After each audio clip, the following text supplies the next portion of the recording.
So my paternal side of the family came over from South Wales right around the start of the Revolutionary War.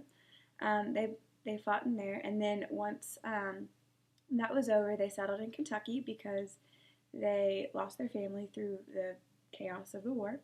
And when they moved to Kentucky, they stayed there for a few generations, and eventually, about 3 or 4 generations back, they settled in Texas and helped expand the University of Texas at Austin.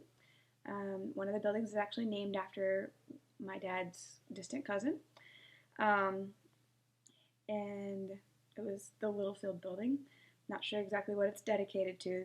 That kind of spurred my grandfather and my dad both to be in the construction side of business. My grandfather redid hotels and did project managing and stuff, and then my dad was an architect. And he met my mom in Texas. Um, my maternal side of the family, my mom's side, actually came over on the second. One of their relatives came over on the second sailing of the Mayflower. They landed in Virginia, stayed there for quite a while.